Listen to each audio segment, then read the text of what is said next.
Besides relentless attacks on Russian frontline forces, logistics, and infrastructure, Ukraine is also actively targeting the Russian rear through resistance movement fighters embedded behind enemy lines.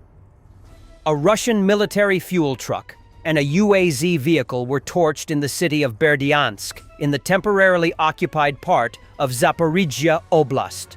The Ukrainian and Crimean Tatar resistance movement, Atesh, reported on Telegram, posting photos and a video from the site. The targeted Russian military unit is actively engaged in combat in the Zaporizhzhia sector, and its combat capability has been temporarily reduced following the sabotage.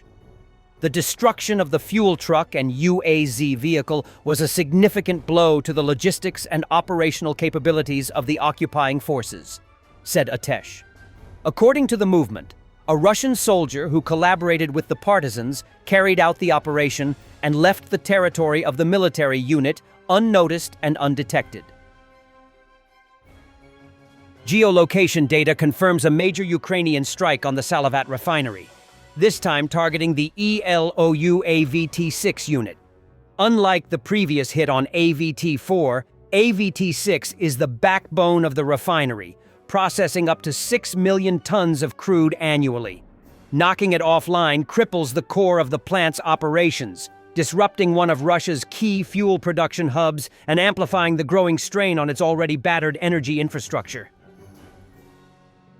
The depth of Russia's fuel crisis is now visible in Crimea, where residents of Sevastopol are circulating maps of the city's gas stations. The maps show in real time which stations still have AI-95 gasoline, with orange marking scarce availability and gray marking widespread shortages.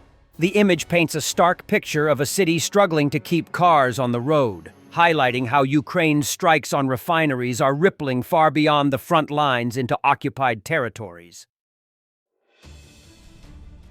Less and less gas stations in occupied Crimea have fuel available. Insane long queues are forming. It seems that the Ukrainian strategy of targeting Russian refineries and oil facilities has proven to be the best form of sanctions. Now ordinary Russians can feel that something is happening and that they are, in fact, at war. A line for gasoline. Gurzov, damn it, unbelievable.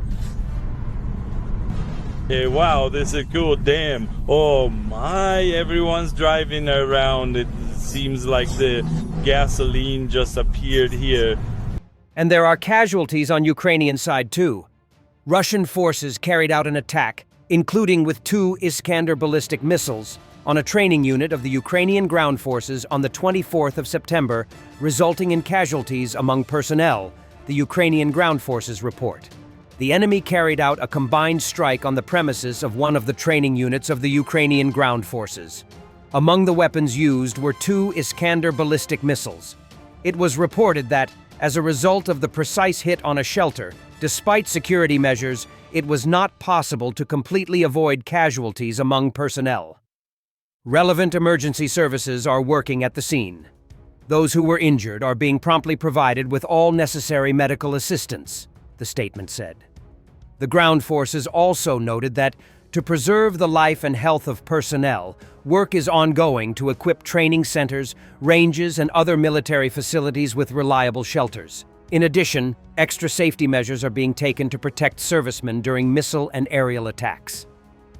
Besant, now Putin has started making incursions into the NATO borders. The one thing I can tell you is the U.S. is not going to get involved with troops or any of that.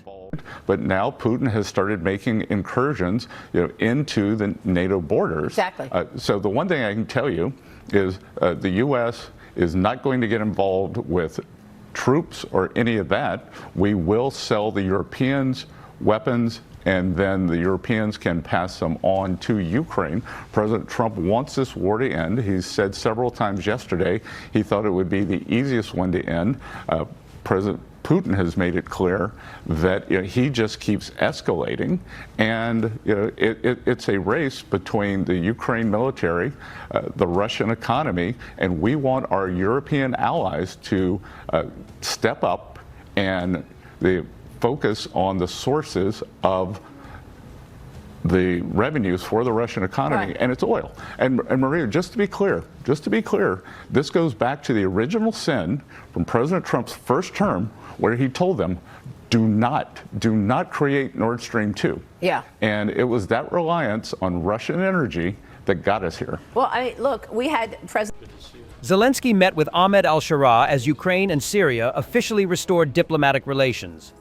Unofficial reports suggest Ukrainian drone operators may have assisted Syrian rebels in countering pro-Russian and pro-Iranian forces. While unconfirmed, such cooperation would signal Kyiv's expanding influence on distant battlefields, exporting its expertise in drone warfare and complicating Moscow's already fragile position in the Middle East.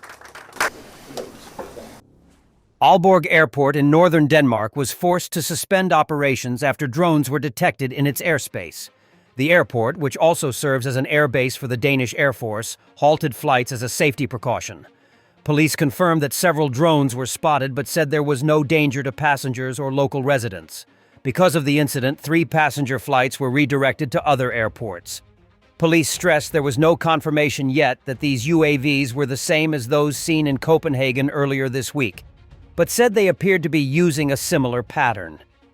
On the night of September 23rd, Copenhagen Airport was forced to suspend operations for several hours after drones entered its restricted airspace.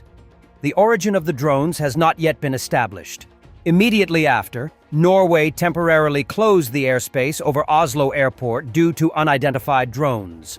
Flights bound for Oslo were rerouted to other airports. It seems the Russians have finally realized they are in real trouble. It's funny, though, that they still think they can actually win the war. What does Russia need the most right now? Listen, there is a war going on. Yes, the special military operation is one thing, but what is happening around us is war. It has not stopped, but now is the most acute stage of the war. And it is quite fateful for us. We need to win it for the sake of our children, for the sake of our grandchildren, for their future. And of course, when there is a war, there is a rise in patriotism. And from this comes patriotic feelings. From this comes the discussion of how all this should develop further, and so on. Several weeks ago, Putin said there would be no increase in taxes in Russia. Today, the Russian government officially announced that the VAT will grow from 20 to 22% in Russia starting on January 1st, 2026. This money will go towards war. Each Russian will pay more for any purchase. VAT is just a name. In reality, that's a military tax in Russia. First, we need to work on the revenue side. And here, there is something to talk about. I mean, of course, not increasing the tax burden, but simply improving production efficiency. Thanks for watching, and don't forget to subscribe. Also, if you want to support Warthog Defense, please become our member and get early access to new videos, exclusive members-only videos, and become administrator in comment section. The membership link is in the description. Every day. We had a guy last week, it's 6 rescues in 6 days. You know, he's doing the job every day.